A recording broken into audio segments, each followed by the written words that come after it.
Agatha கிறிஸ்டியின் Lord எட்ஜ்வேர் இறந்துவிட்டார். அத்தியாயம் 4. ஒரு நேர்முகம்.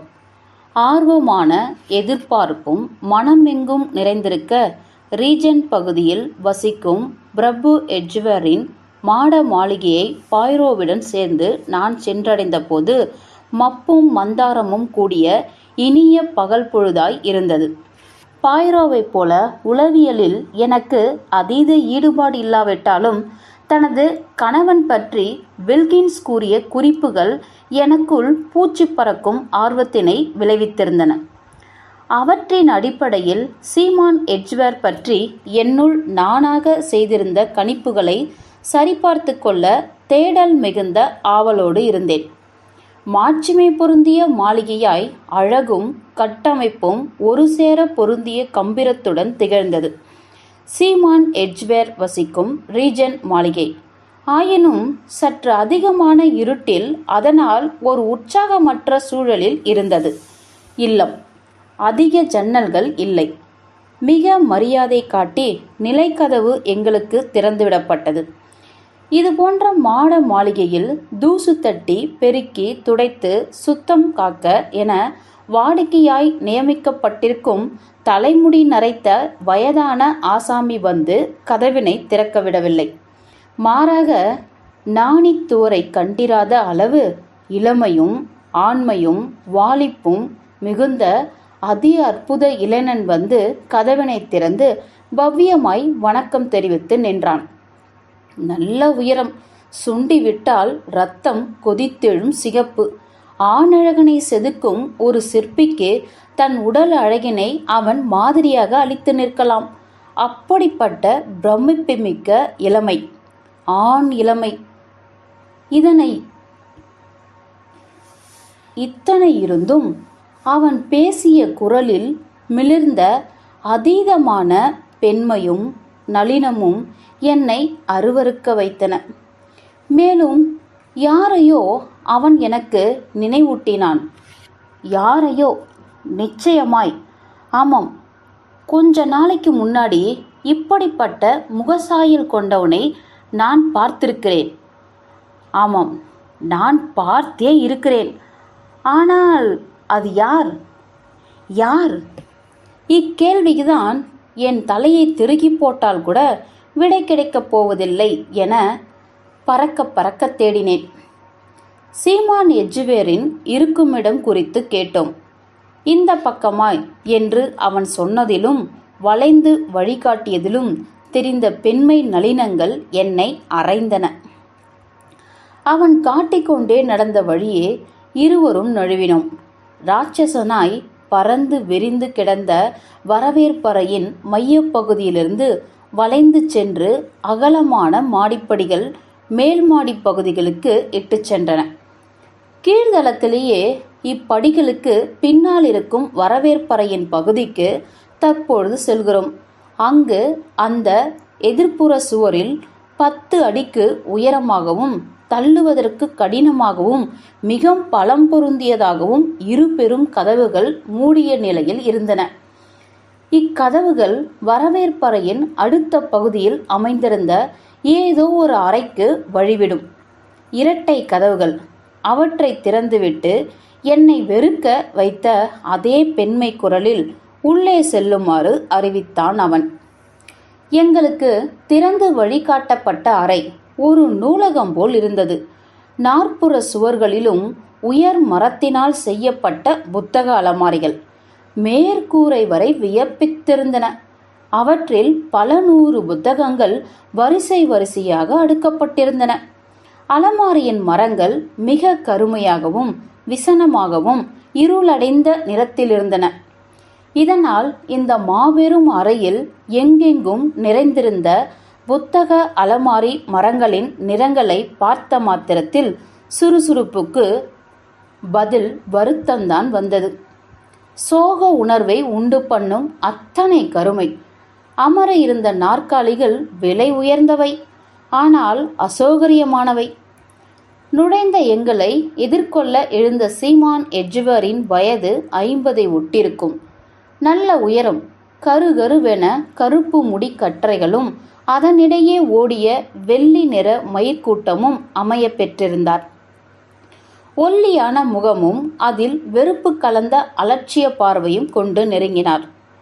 கடுகடுப்பும் சிடுசிடுப்பும் நிறைந்து கோபத்தை அடக்கியே வைத்திருக்கும் மனநிலையில் சீமானின் சுபாவம் அமைந்திருப்பது அவர் முகத்தில் நன்றாய் பிரதிபலித்தது. எங்களை எதிர்கொண்டு இப்பொழுது பார்ப்பதையும் இனி எங்களோடு பேச இருப்பதையும் மிக கசப்பாய் உணர்கிறார் என புரிந்தது. உடனேயே இப்படித்தான் வாழ்க்கையின் ஒவ்வொரு நிகழ்வையும் மிக பொறுமையின்றி சீமான் எதிர்கொள்கிறார் எனவும் என்னுள் மின்னலொன்று வெட்டி கேட்டது. சந்தேகத்தை உள்ளடக்கி விழித்திருந்தன அவர் கண்கள். அக்கண்களில் சர்வ நிச்சயமாய் ஓர் எதிர்மறையான அணுகுமுறை இருக்கத்தான் செய்தது. முதலாய் சந்திக்கும் எங்களுக்கு சீமான் எட்ஜ்வேர் என்றால் அதீத இறுக்கமும் சலிப்பும் சம்பிரதாயமும் மிகுந்தவர் என்று மனதில் பதிந்தது. திருமிகு பாயோ, கேப்டன் ஹேஸ்டிங்ஸ், வாங்க உட்காருங்க. அமர்ந்தோம். அறை அதிகமாய் சில்லிட்டிருந்தது. மேலே தெரிந்த ஒரு ஜன்னல் வழியாக மட்டும் கொஞ்சம் ஒளி வந்து கொண்டிருந்தது. ஆகவே நீடித்திருந்த இருட்டு குளிர்ச்சியை இன்னும் கூட்டி காட்டிற்று. தனக்கான சிம்மாசனம் போன்ற அகன்ற இருக்கையில் அமர்ந்த சீமான் தன் கையில் ஒரு கடுதாசியை எடுத்துக்கொண்டார். அது என் நண்பன் பாய்ரோவின் கையெழுத்தில் இருப்பதை கண்டேன். திருமிகு பாய்ரோ, உங்க பேர் எனக்கு பிரசித்தமான ஒன்றுதான். யாருக்குத்தான் உங்களை தெரியாது என்ற பாராட்டினை முதுகு வளைத்து காட்டி பவ்யமாய் ஏற்றுக்கொண்டான் பாய்ரோ. சீமான் எட்ஜ்வேர் தொடர்ந்தார். ஆனா இவ்விவகாரத்தில் உங்களின் நிலை என்ன என்பதுதான் எனக்கு விளங்கவே இல்லை. உங்கள் கடிதத்தில் குறிப்பிட்டிருக்கீங்க, நீங்க என்னை சந்திக்க காரணம் கொஞ்சம் நிறுத்தி காட்டிவிட்டு என் மனைவி என்றார். எங்களுக்கு உரைக்க வேண்டும் என்றே கடைசி வார்த்தைகளுக்கு தனித்துவம் கொடுத்து சொன்னார். என் வாழ்க்கையிலிருந்து அவள் போயாக வேண்டும் என்று உணர்த்தும் தனித்துவம். ஆமாம், அதனால்தான் என்று ஆமோதித்தான் என் ஆத்ம நண்பன். எனக்கு கொஞ்சம் நடுக்கம் இருந்து கொண்டே இருந்தது. ஆனால் கடைவீதியில் தேநீர் கடைக்காரரிடம் பேசும் அதே மனநிலையில் பாய்ரோ பேச ஆரம்பித்ததை பார்த்த எனக்குள் அவனின் அபரீத துப்பறியும் மற்றும் பேச்சுத்திறனின் மீதும் கிடுகிடுவென மதிப்பும் பிரமிப்பும் கூடிக்கொண்டே போயன. எனக்கு தெரிந்த அளவில் திருமிகு பாய்ரோ குற்றங்களை துப்பறிவதுதானே உங்களின் பணி. சங்கடமான பிரச்சனைகளை துப்பறிவதில் பிரபு எட்ஜ்வேர் என்று திருத்தினான் பாய்ரோ.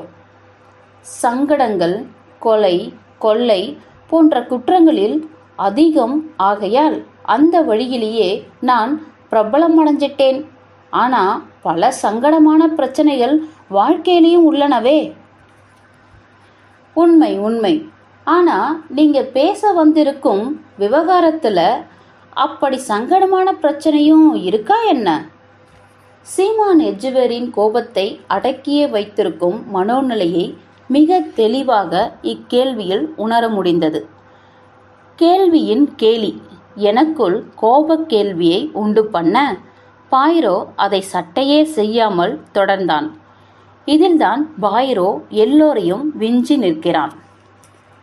திருமதி எட்ஜ்வேரின் சார்பாக உங்களை சந்திக்கும் மரியாதை எனக்கு அளிக்கப்பட்டதில் நான் மகிழ்கிறேன் என்றான் பாய்ரோ.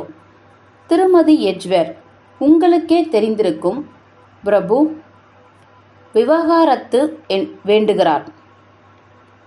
எனக்கு இது நல்லாவே தெரியும். எட்ஜ்வேர் சர்வசாதாரணமாய் சொன்னார். நீங்களும் நானும் இது குறித்து கலந்தோசித்து இணக்கமான முடிவுக்கு வர வேண்டும் என்பது திருமதி எட்ஜ்வேரின் வேண்டுகோள். இதில் கலந்தோசிக்க ஒண்ணுமே இல்லை. எனில் ரத்து அளிக்க நீங்க மறுக்கிறீர்களா? மறுப்பா? நானா விவகாரத்துக்கு மறுக்கிறேன்? நிச்சயமா கிடையாது. வேறு எதெல்லாம் நடக்கலாம் என எதிர்பார்த்து பாயிரோ வந்திருந்தானோ தெரியாது. ஆனால் இதனை எதிர்பார்க்கவே மாட்டான். தப்பிப்பின்றி பின்வாங்கி ஒடுங்கும் பாயிரோ பார்ப்பதற்கு மிக மிக அபூர்வம். ஆனால் இத்தருணத்தில் பார்க்கிறேன். பரிகசிப்புக்கு உள்ளானவனைப் போல வெதும்பி போனான். திறந்த வாய் அப்படியே இருந்தது. கைகள் செயலற்று தொங்கி போயின. வினோத ஆச்சரியத்தில் உயர்ந்த புருவங்கள் இறங்க மறுந்தன.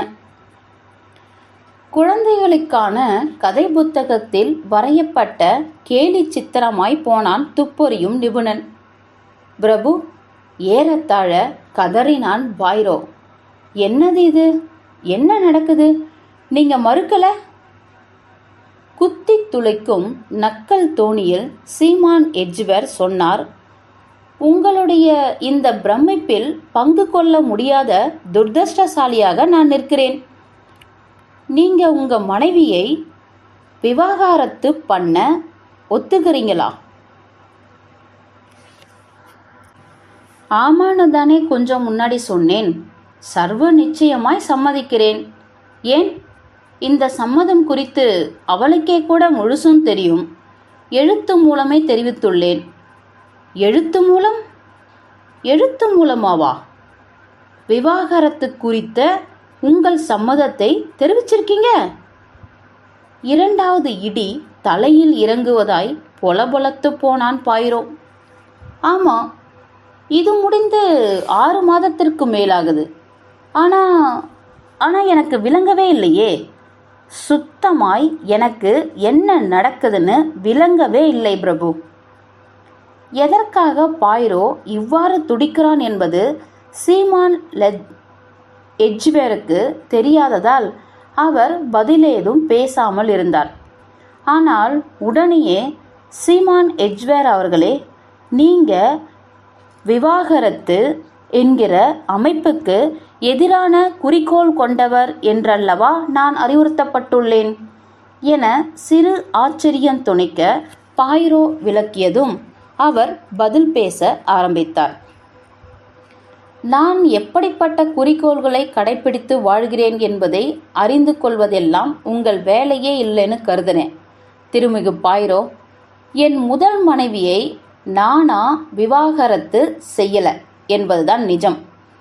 என் அந்தராத்மா விவாகரத்தினை ஒரு பாவச் செயல் என உணர்த்தியதால் அது எனக்கு இணங்கவே இல்லை. என் இரண்டாவது திருமணம் வெளிப்படையாகவே ஏற்றுக்கொள்கிறேன், அது ஒரு தவறு. என் இரண்டாவது மனைவியான வில்கின்சன் விவாகரத்து குறித்து பேச்சு எழுப்பிய போது பட்டவர்த்தனமாக மறுத்துவிட்டேன். மேற்சொன்ன அதே காரணத்தினால் பிரிந்து சென்றவள் 6 மாதங்களுக்கு முன் விவாகரத்து வேண்டி கட்டாயப்படுத்தி கடிதம் ஒன்று எழுதியிருந்தாள். மறுமணம் செய்து கொள்ள அவளுக்குள் ஆசை எழுந்துள்ளதாய் புரிந்து கொண்டேன். யாரோ ஒரு சினிமா நடிகனையோ இல்லை இது போன்ற துறையில் உள்ள வேறு எவனையோ அந்த நேரத்தில் வாழ்க்கை குறித்த என் கோணங்களும் மாற்றங்களும் கண்டிருந்தன. எனவே ஒப்புக்கொள்வதாய் ஹாலிவுட்டிலிருந்து அவளுக்கு கடிதம் மூலம் தெரிவித்தேன். இந்த நிலையில் போய் உங்களை எதுக்காக பேசி பார்க்க அவள் அனுப்பினான்னு எனக்கு பிடிபடவே இல்லை. ஒருவேளை ஜீவனாம்சம் வேண்டியிருக்கலாம். கடைசி வாக்கியத்தை பேசும்போது சீமானின் உதடுகள் அலட்சியம் மிகுந்த வெறுப்பான உணர்வினை வீசின. என்ன ஆச்சரியம், என்ன ஒரு ஆச்சரியம்! சொல்லிக்கொண்டே இருந்தான் பாயிரோ. என்ன ஆச்சரியம்! இந்த நிலையில இந்த கட்டத்தில் ஏதோ சிக்கி நிற்குது. அது எனக்கு விளங்கவே இல்லை. இதை கருத்தில் கொள்ளாது ஜீவனாம்சம், பணம் இதையெல்லாம் பொறுத்த மட்டில் என்று தான் பேசிக்கொண்டிருந்த வசனங்களை தொடர்ந்த வண்ணமாயிருந்தார் சீமான். தன் இஷ்டப்படி என்னை ஒதுக்கி தள்ளிவிட்டு வெளியேறினாள் அவள். இன்னொருவனை திருமணம் செஞ்சிக்க அவ விரும்பினான். எந்த தடையுமின்றி அதற்கான அனைத்து சட்ட விடுதல்களையும் நான் தரேன். ஆனால் அவளே வேண்டி பெற்றுக்கொள்ளும் விவாகரத்துக்கு நான் சல்லி காசு கொடுக்க வேண்டியது அனாவசியம், கொடுக்கவும் இயலாது என்று சலிப்பாய் உணர்த்திய ஹெர்குல் பாய்ரோ, இதில் பணம் குறித்த எந்த ஒப்பந்தமும் கிடையாது என்றான். அவன் கவலையெல்லாம் என்னவோ நினைத்து வர, இங்கு எதுவோ நடந்து கொண்டிருக்கதே என்னும் நிதர்சனம் கொடுத்த உதயிலேயே இருந்தது.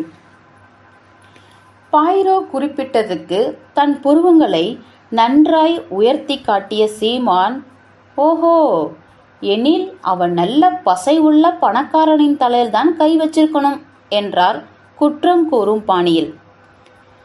இந்த கட்டத்தில் எனக்கு விளங்காமல் நம் விவாதம் சிக்கி நிற்குதே என்று மறுபடியும் ஆழ்ந்த சிந்தனையிலேயே இருந்தான் பாய்ரோ. இதனால் அவன் முகம் சற்று சுருங்கியும் பல முடிச்சுக்கள் கொண்ட ரேகைகளையும் சுமந்திருந்தது. அமைதியில் சில நிமிடங்கள் நழுவின. பிறகு சரி இருக்கட்டும், பிறகு சிந்தித்து கொள்ளலாம் என முடிவெடுத்து கொண்ட ஹெர்குல் சீமானை கேட்டான்.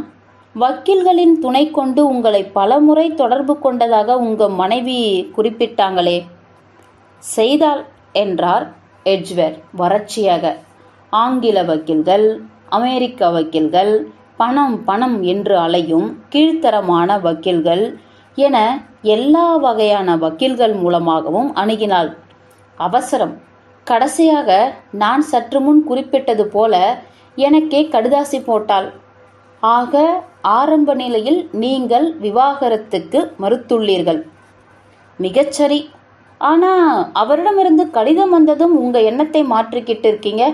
எதற்காக உங்கள் எண்ணத்தையும் முடிவையும் மாற்றிக்கிட்டீங்க பிரபு எட்ஜ்வர்? அந்த கடிதத்தில் இருந்த ஏதோ ஒரு சார அம்சத்தினால் அல்ல என்று தெளிவாய் உணர்த்திய சீமான், என் வாழ்வியல் கோணங்கள் மாற வேண்டிய சூழ்நிலை உருவாயிற்று, அதனால் என்றார். உங்களுக்குள் நிகழ்ந்துள்ள மாற்றம் மிக திடீரென்று திடுதிப்பென்று நிகழ்ந்துள்ளதே. இதற்கு சீமான் எட்ஜ்வர் பதிலேதும் தரவில்லை. பாய்ரோ கேட்டான், குறிப்பிடும்படியான எந்த சூழ்நிலை அல்லது அனுபவம் உங்கள் எண்ணத்திற்குள் இப்படி ஒரு மாற்றத்தை கொண்டு வந்து போட்டது லார்ட் எட்ஜ்வர்? அது முழுக்க முழுக்க என் அந்தரங்கம் திருமிகு பாய்ரோ. அந்த விவாதத்திற்குள் என்னால் நுழைய முடியாது. ஆனால் ஒன்று சொல்லலாம். தகுதியற்ற மதிப்பற்ற ஒரு சம்பந்தத்திலிருந்து கொஞ்சம் கொஞ்சமாக துண்டித்து கொள்வதிலிருந்து ஆதாயத்தை நான் படிப்படியாக உணர ஆரம்பித்தேன். என் இரண்டாவது திருமணம் ஒரு மாபெரும் தவறு திருமிகு ஹெர்குல். வாழைப்பழத்தில் ஊசியை இறக்கும் பாணியில் ஹெர்குல் சொன்னான். உங்க மனைவியும் இதே கதையை தான் கூறுகிறார். அப்படியா?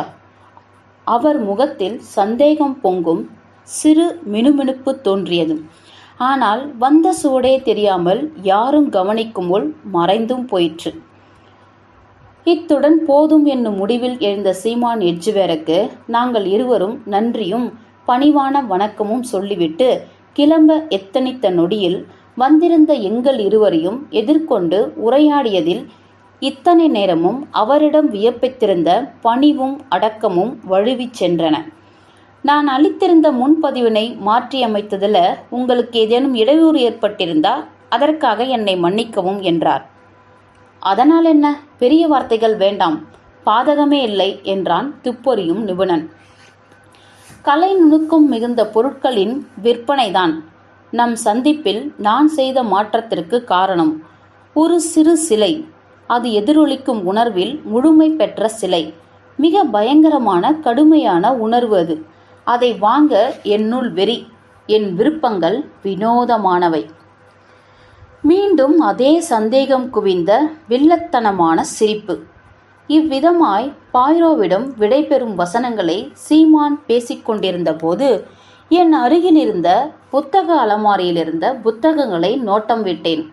போர்க்களம் குறித்த புத்தகங்கள், சிறைச்சாலை கொடுமைகள் என்னும் தலைப்பிலான சில புத்தகங்கள், சிறை சித்திரவதைகள் என்று அடுக்கப்பட்டிருந்த புத்தகங்கள் ஆகியவை சட் சட்டென கண்களில் மாட்டின. அப்பொழுது தன் கணவனை பற்றி குறிப்பிட்ட போது சிறு நடுக்கம் மேவ விளக்கிய வில்கின்சனின் பயம் படர்ந்த முகம் என் நினைவிலாடியது. அந்த பயம் நடிப்பல்ல, போதுமான அளவு நிஜம். எப்படிப்பட்ட மனுஷன் இந்த சீமான் எட்ஜ்வர் என்ற அலுப்பு எனக்குள் எழுந்தது. பவ்யமான மரியாதை காட்டி எங்கள் இருவருக்கும் விடை தந்தபோது தன் அருகில் இருந்த மணியினை ஓங்கி ஒரு அடி அடித்தார். கதவினை கடந்து வெளியே வந்தபோது ஆணழகனாய் மிளிர்ந்த காவலாளி நின்று கொண்டிருந்தான். நாங்கள் வெளியேறிய நூலக கதவினை நான் மூடும்போது மறுபடியும் உள்ளே கண்களை சடுதியில் செலுத்தி சீமான் எட்ஜ்வரை கவனித்தேன். அப்பொழுது நான் பார்த்த எட்ஜ்வரினால் எனக்கு அடக்க இயலாத ஆச்சரியம் வளர்ந்து கொண்டே போயிற்று. பவ்யமாய் மரியாதை காட்டிய அவர் முகத்தின் தோற்றமும் தன்மையும் மாறிப்போயிருந்தன. கொடூரமாய் பற்களுக்கு பின்னால் கீழ்த்தடை மடித்து கொண்டு பல்லை காட்டி உருமும் நாய் போல ஆகியிருந்தார். கண்கள் வெறியுடன் விரிந்தும் பழித்தீர்க்கும் ஆவலாவும் கனன்று கொண்டிருந்தன. சீமானின் இரு மனையாள்களும் அவரை விட்டு ஓடிப்போனதில் இப்பொழுது எனக்கு சிறிதும் ஆச்சரியம் இல்லாமல் போயிற்று. எனக்கு எது ஆச்சரியம் தந்தது என்றால், இத்தனை நேரம் அவர் கடைப்பிடித்திருந்த சுய கட்டுப்பாடுதான். தன்னால் இயலாத பொறுமையும் தனக்கு தெரியாத சாந்தத்தையும் தான் கற்றறியாத மனித தன்மையும் இத்தனை நேரம் அவர் கடைப்பிடித்து ஒத்துழைத்த நேர்காணல்தான் எனக்கு வியப்பாயிருந்தது. வெளியேறுவதற்கான பிரதான நுழைவாயிலை அடைந்து ஓரடி எடுத்து வெளியே வைக்கும் முன் வலதுபுறத்தில் பக்கவாட்டிலிருந்து ஒரு அறையின் கதவு திறக்கப்படுவதற்கான சிறு ஓசை எழுப்பி திறக்கப்படுவதை இருவரும் கேட்டோம். நின்றோம். திறந்த கதவின் வாசலில் ஒரு இளம் வயது பெண் வந்து நின்றாள்.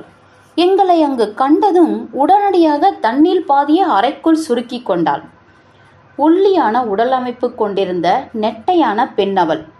இருள் அடைந்தும் விக்கித்தும் போயிருந்த அப்பெண்ணின் பார்வை கன நேரம் என் கண்களை சந்தித்து நின்றது. உடனேயே தெரிந்து கொண்டிருந்த மீதி உடலையும் அறைக்குள் இழுத்து தாளிட்டு கொண்டாள் அவள். சில நொடிகளில் நழுவலில் நாங்கள் வீதியில் இருந்தோம். ஒரு வாடகை டாக்ஸியை அழைத்து கொண்டான் பைரோ. இருவரும் ஏறிக்கொண்டதும் சாவாய் உணவகம் போகுமாறு ஓட்டுநருக்கு பணிந்தான். பயணத்தின் போது ஹேஸ்டிங்ஸ் என்று என்னை கண்களில் டாலடிக்க அழைத்த ஹெர்குல் பைரோ, இந்த நேர்காணல் நான் எப்படி போகும் என்று என்னுள் கணித்து வைத்திருந்தனோ அப்படி நிகழாமல் போயுள்ளது என்றான். ஆமாண்டா, என்ன மாதிரியான ஒரு அசாதாரணமான மனிதன் அந்த சீமான் எட்ஜ்வர். வெளியேறிய பிறகு அந்த நூலக கதவினை அடைத்த சில நொடிகளில் நான் பார்த்த சீமானின் முகப்பாவத்தை குறிப்பிட்டு பாய்ரோவுக்கு விளக்கினேன். நான் ஒப்புதலாய் தலையசித்து கொண்டும் அப்போதெல்லாம் சிறு சிந்தனையின் ஆதிக்கத்திலும் இருந்தான் அவன். எனக்கென்னவோ பைத்தியத்துக்கு முதல் கட்டம் வரை அவர் வந்துவிட்டார்னு தோணுது ஹேஸ்டிங்ஸ். சில துன்மார்க்க துர்க்குணங்களை அவர் கையாள்கிறவர்னு கூட தோன்றுகிறது. மிக குளிர்ச்சியால் தன்மையானவர் போல அவர் காட்டிக்கொள்ளும் புறத்தோற்றத்துக்கு அடியில ஆழமா வேர் கொண்டு கிளை பரப்பியுள்ள கெட்ட குணம், சித்திரவதை நாடும் குண அதிசயம், இம்சை நிறைந்த உள்ளுணர்வு மறைந்துள்ளது நிச்சயமா. இந்த மனோவியாதிக்காரனை உதறி இரு மனைவிமார்களும் ஓடியே போனதில் வியப்பொன்றும் இல்லைதான். மிக சரியாய் சொன்ன பாய்ரோ. நாம் வெளியேறி கொண்டிருந்த போது வெளிவந்து சென்ற ஒரு பெண்ணை நீ கவனிச்சியா? ஒல்லியான நெட்டையான. கவனிக்காமலா? பயமுறுத்தப்பட்டிருந்த இளைய பெண். சந்தோஷமற்ற அவள் முகம். அவன் குரல் பரிதாபகரமாய் ஒலித்தது. அது யாரா இருக்குன்னு நினைக்கிற? சீமானின் மகளாய் இருக்கலாம். அவருக்கு ஒரு பெண் உண்டு. ஏகமாய் பயந்து தெரிந்தாள் அவள் என நான் மெதுவாய் குறிப்பிட்டேன். அந்த மாளிகை கனவுகள் நிறைந்து வளரும் ஒரு இளம் பெண்ணுக்கு இருளடைந்த மாளிகையாய்தான் இருக்கும். சந்தேகம் இல்லாமல். சாவாய் வந்துவிட்டது நண்பா. வெல்கின்ஸுக்கு மிக நல்ல செய்தியை கொண்டு போய் கொடுக்க போகிறோம். ஜானே இருந்தார். தொலைபேசியில் அவரை தொடர்பு கொண்டு உணவக காரியதரிசி அவர் முதல் தளத்தில் இருப்பதாய் குறிப்பிட்டு சேவகன் துணையோடு எங்களை முதல் தளத்திற்கு வழி அனுப்பி வைத்தார். முதல் தளத்தில் ஜானே இருந்த அறையின் நுழைவாயில் வரை எங்களை கொண்டு போய் சேர்ப்பித்த சேவகன் முதுகு வளைந்து சிறு வணக்கம் தெரிவித்திட்டு நகர்ந்தான். இறுக்கி மிக சீராய் வாரப்பட்டிருந்த நரைத்த கூந்தலோடு சிறு மூக்கு கண்ணாடி அணிந்து மிக சுத்தமாக தன்னை அலங்கரித்திருந்த நடுத்தர வயது யுவதி கதவினை திறக்க, படுக்கை அறையிலிருந்து ஜானேயின் கவர்ச்சி மிகும் குரல் அவளை அழைத்து கேட்டது. யாரது எல்லிஸ்? யாரது? திருமிகு பாய்ரோ. எனில் உடனடியாக உபசரித்து உட்காரவை. இதோ நைட்டியை போர்த்துக்கிட்டு நொடி பொழுதில் நான் வந்துடுறேன். நைட்டி. எனக்கு சிரிப்பு வந்தது. உடல் முழுக்க நீளும் நைட்டி அது. ஆனால் எதையெல்லாம் மறைக்க வேண்டுமோ அவை எல்லாத்தையும் மறைக்காமல் இலைமறையாய் காட்டி காட்டி கிறங்க வைக்கும் நைட்டி. சொன்னது போலவே சில நொடிகளில் வந்தே விட்டார் ஜானே வில்கின்சன். என்ன என்னாயிற்று என்னும் அவசர கேள்வி கணைகளோடு எழுந்து கொண்டு மரியாதை நிமித்தமாக ஜானேக்கு சிறு கைகூல்கள் தந்த பாய்ரோ ஒரே வார்த்தையில் தான் விடை. ஜானே, எல்லாம் சுபமாய் முடிந்தன. ஆஹா, நம்பவே முடியல, பிரமித்தார் ஜானே. எப்படி சாத்தியமாயிற்று? சீமான் எட்ஜ்பர் விவாகரத்துக்கு சம்மதிக்க முழு மனதோடு இருக்கிறார். என்ன? ஒன்று தன்னிலை இழந்த ஜானேயின் திகைப்பு எளிதில் காண கிடைக்காத மனித உணர்வாக இருக்க வேண்டும், அல்லது ஜானே தலை சிறந்த நடிகையாக இருக்க வேண்டும். இப்படி நினைக்குமாறு உணர்வற்ற பிரமிப்பில் இருந்தார் ஜானே வில்கின்சன். திருமிகு பாய்ரோ, நீங்க சாதிச்சிட்டீங்க. ஒரே அடியில ஒரே மரத்தில் அத்தனை மாங்காய்களையும் அடித்த வெற்றி. நீங்க ஒரு மேதாவியே. எந்த சாமியின் துணை கொண்டு இதனை சாதிச்சிங்க? விவாகரத்து தரக்கூடிய ஜென்மமா அது? நான் சம்பாதிக்காத வெற்றிக்கு பாராட்டினை ஏற்றுக்கொள்ள என் மனம் சம்மதிக்காது மிஸ்ஸஸ் ஜானே. 6 மாதத்திற்கு முன்னமே விவாகரத்துக்கான தன் எதிர்ப்பினை விலக்கி கொண்டு ரத்தளிக்க முழு சம்மதத்தையும் தெரிவித்து உங்களுக்கு கடிதம் எழுதியுள்ளார் சீமான் எட்ஜ்பர். என்ன சொல்றீங்க? எனக்கு கடிதம் எழுதியிருந்தாரா? அதுவும் விவாகரத்துக்கு சம்மதித்து? அது எங்கே? அப்போ நீங்க ஹாலிவுட்டில் இருந்ததா சொன்னார். அப்படியெல்லாம் ஒரு கடிதம் எனக்கு வரவே இல்லையே. முகவரி மாற்றி எங்கேயாவது போயிருக்குமா? அவரா எழுதியிருந்தார்? அடக்கடவுளே, இது தெரியாமல் விவாகரத்தை நினைத்து நினைத்து திட்டமிட்டு குழம்பியும் பயந்தும் ஏறத்தாழ பைத்தியமாகவே ஆகிவிட்டேன். நீங்க ஒரு நடிகரை மணமுடிக்க உத்தேசித்திருப்பதா எண்ணிக்கொண்டிருக்கிறார் சீமான் எட்ஜ்பர். வேற என்ன அவரால் நினைக்க முடியும்? அப்படித்தான் அவர்கிட்டே நான் சொல்லியிருந்தேன். ஜானே சிறு குழந்தை சிரிப்பினை உதிர்த்தார். ஆனால் உடனேயே அவரின் இம்முகபாவம் மாறி எச்சரிக்கை மிகும் பாவத்துக்குள் நுழைந்தது. நீங்கள் என்னை பற்றியும் நான் மணக்க உள்ள இளவரசரை பற்றியும் அவரிடம் சொல்லவில்லை இல்லையா? இல்லவே இல்லை. அதனால் பலன் விளையப் போவது ஒன்றுமில்லை. நான் ஜாக்கிரதையாக என் பகுத்தறிவை உபயோகித்து அமைதி காத்துட்டேன். ஒன்று தெரிஞ்சுக்குங்க திருமிகு பாய்ரோ, சந்தேகத்துக்குள்ளேயே வாழும் விசித்திர குணம் படைத்தவர் அவர். மெர்டன் மாகாணத்து இளவரசரை நான் மணந்து கொள்வதால் ஏதோ எனக்கு கிடைக்க உள்ள இளவரசி என்னும் பட்டத்துக்கு நாக்கை தொங்க போட்டுக்கிட்டு நான் ஓடுவதாய் நினைப்பார் அவர். அதுதான் சீமான் எட்ஜ்பர். எனவே என் திட்டத்தை அவர் சந்தேகப்பட்டுத்தான் தீர்வார். ஆனால் ஒரு சினிமா நடிகன் என்னும்போது கோணமே மாறிவிடுமல்லவா? அதனால்தான் சினிமா நடிகன் ஒருவன் மீது காதல் வயப்பட்டிருக்கிறேன்னு ஒரு பொய். எது எப்படியோ ஆச்சரியமா விஷயத்தை முடிச்சிட்டு வந்திருக்கீங்க. ஆச்சரியத்தின் உச்சத்தில் எரியப்பட்டு கிடக்கிறேன். ஆமாம், என்ன எலிஸ் என சாட்சிக்கு பணியாளை சேர்த்து கொண்டார். எங்கள் சம்பாஷணையின் நெடுக்கிலும் வீசிய காற்றில் வெளியிலிருந்து அடித்து வரப்பட்ட நாற்காலியிலும் கீழேயும் மேலேயும் விழுந்து கிடந்த சருகுகளையும் சிறு குப்பைகளையும் அள்ளி எடுத்து சுத்தம் செய்யும் முனைப்பில் இருந்தால் வேலைக்காரி எல்லிஸ். நாங்கள் வந்தது முதல் பேசிக்கொண்டிருந்த அத்தனையும் எல்லிஸும் கேட்டுக்கொண்டிருந்தாள் என்பது என் கருத்து.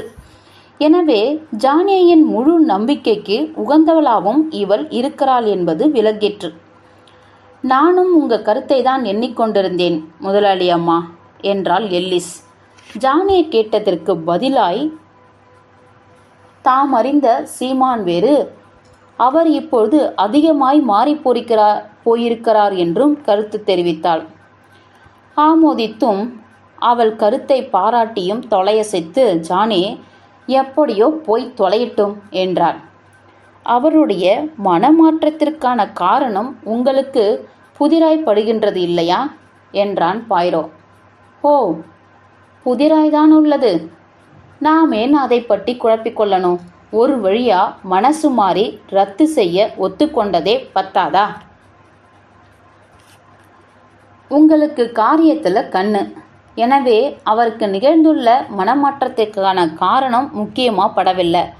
ஆனா எனக்கு விவகாரத்தில் முழு கவனமும். ஆகவே என்னை சீமான் எட்ஜ்வேரின் மனமாற்றம் மிகவும் ஈர்க்கின்றது. ஜானே ஹேர்குல்லின் வசனத்திற்கு காது கொடுக்கவே இல்லை. முடிவு என்னவென்றால், நான் விடுதலை அடைந்து விட்டேன் கடைசியாக என்று ஏதோ கவிதை வரிகளை சொல்வது போல சொன்னார். இன்னும் முழுசா விடுதலை அடையவில்லை திருமதி வில்கின்ஸ் என்று ஹெர்குலை பொறுமை இழந்து பார்த்தார். ஜானே சொன்னார், விடுதலை அடையப் போகிறேன், சரிதானா? இரண்டும் ஒன்றுதானே? அப்படி நான் நினைக்கவில்லை என்பது போல ஜாடையாய் காட்டினான் பாய்ரோ. என் மனம் கவர்ந்த இளவரசர் பாரிஸ் சென்றுள்ளார். உடனடியா அவருக்கு தந்தி அனுப்ப வேண்டும் என்ற ஜானே என்று கசப்பான நீண்டதொரு பெருமூச்சு விட்டார். அவரோட வயசான தாயார் இதற்கு கோபப்பட்டு நிராகரிக்காமல் சம்மதிக்க வேண்டும் என்று தனக்குத்தானே கேட்டுக்கொண்ட ஜானே, ஆனா இதற்கும் உதவி செய்யும்படி உங்களை நான் தொந்தரவு செய்ய மாட்டேன் திருமிகு பாய்ரோ என நல்ல நகைச்சுவையை பொழிந்தார். பாய்ரோ முடிந்து விட்டதாய் உணர்த்தி எழுந்தான். நீங்க நினைத்து திட்டமிட்டபடியே எல்லாமும் கைகூடியிருப்பதில் நான் மிகவும் மகிழ்ச்சி அடைகிறேன் மிஸ்ஸஸ் வில்கின்சன். நன்றி திருமிகு பாய்ரோ. என் நெஞ்சார்ந்த மனம் கனிந்த பல கோடி நன்றி நன்றி நன்றி. பார்க்க போனால் நான் ஏதும் செய்யவில்லை. வெறுமனே சீமான் எட்ஜ்வேருடன் போய் உரையாடிட்டு வந்துள்ளேன், அவ்வளவே. என் உயிர் ருசிக்கும்படியான மிக நல்ல செய்தியை கொண்டு வந்து தந்தது நீங்க தானே திருமிகு பாய்ரோ. அதற்கு நான் எப்பொழுதும் நன்றி விசுவாசியாய் இருப்பேன் என்றும். இதுதான் ஜானே என்றான் பாய்ரோ. நாங்கள் இருவரும் ஜானேயின் ஜாகையை விட்டு வெளியேறி படியிறங்கி கொண்டிருந்த போது தொடர்ந்தான். நான் மட்டும் இதுதான் ஜானேயின் ஒவ்வொரு அணுவும் அவர் நினைத்து முடிந்துவிட்டது. மிக திருப்தியாகிவிட்டார். அந்த கடிதம் என்ன ஆகியிருக்கும், எங்கேதான் போயிருக்கும் என்னும் யூகமோ ஆவலோ சிந்தனையோ உத்தேச கருத்தோ எதுவும் அவருக்கு கிடையாது. ஏஸ்டிங்ஸ் தான் நினைத்ததை அடையும் ஒருவித வியாபார கூர்மை மிகுந்து மிளிரும் ஜானேக்கு புத்தி கூர்மை கிடையவே கிடையாது. கடவுள் எல்லாவற்றையும் எல்லாருக்கும் தந்துவிடுவதில்லையே. ஆனால் ஹெர்குல் பாய்ரோ ஒரு விதிவிலக்கு. வா நண்பா, இதோ சுற்றி விரிந்து வியப்பித்திருக்கும் இந்த நந்தவன தோட்டத்தில் காலார கொஞ்சம் நடப்போம்.